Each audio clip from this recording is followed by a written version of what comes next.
ગુજરાતમાં વધુ એક આઈએએસ પર સંકજો. સરકારે સુરત જમીન કૌભાંડમાં વલસાડના તત્કાલીન કલેક્ટર આયુષ ઓકને કર્યા સસ્પેન્ડ. સુરત અંદાજે 2 કરોડ રૂપિયાના જમીન કૌભાંડમાં સરકારે મોટી કાર્યવાહી કરી છે અને હાલમાં વલસાડના કલેક્ટર રહેલા આયુષ ઓકને સસ્પેન્ડ કરી નાખ્યા છે. જે તે સમયે સુરત કલેક્ટરની જવાબદારી વખતે ઓકે કૌભાંડ કર્યું હોવાના આરોપ લાગ્યા બાદ સરકારે આ કાર્યવાહી કરી છે.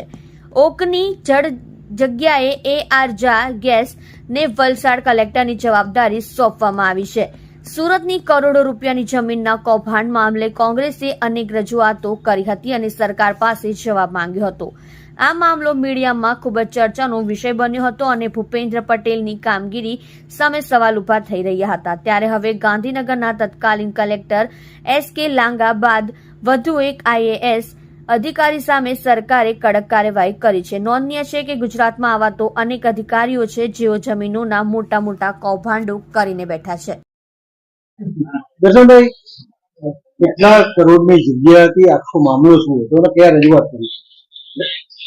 સુરતની ડુમ્મસ ખાતે જે સરકારી સીટ પડતર તરીકેની 311/3 ની સરકારી જમીન છેલ્લા ઘણા વર્ષોથી ચાલી આવેલી હતી. આ જમીનની કિંમત આજે 2000 કરોડ રૂપિયાની આસપાસની જમીનની કિંમત હતી. 22 જેટલા લોકોએ આ જમીનની ઉપર ગણોતિયાના નામ દાખલ કરવા માટેની કલેક્ટરશ્રીમાં અરજીઓ કરી હતી.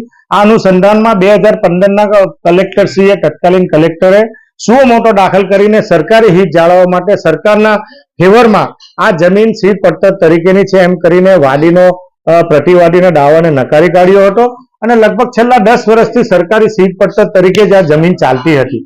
પરંતુ હાલના સસ્પેન્ડેડ કલેક્ટરે 2024માં 29/1/2024ના રોજ એમને બદલીના આગલે દિવસે સરકારી હિતને ગીરવે મૂકીને લોકોના હિતને ગીરવે મૂકે સરકારી નીતિ નિયમનું પાલન કરવાને બદલે સરકારી કાયદાઓનું પાલન કરવાને બદલે પોતે સુઓ મોટો દાખલ કરીને વાદી તરીકે પ્રતિવાદીના ફેવરમાં જજમેન્ટ કરીને ગણોતિયાનું નામ દાખલ કર્યું હતું. આ અનુસંધાનમાં સરકારે સુઓ મોટો દાખલ કરીને એમના હુકમને સ્ટે આપ્યો હતો.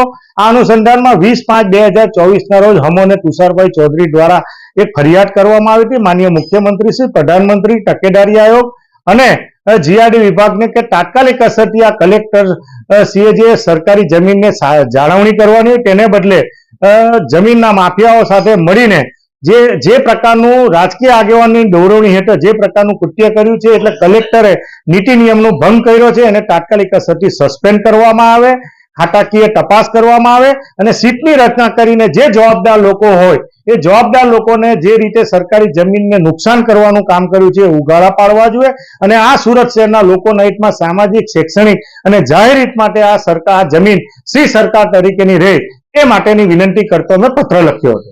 આજે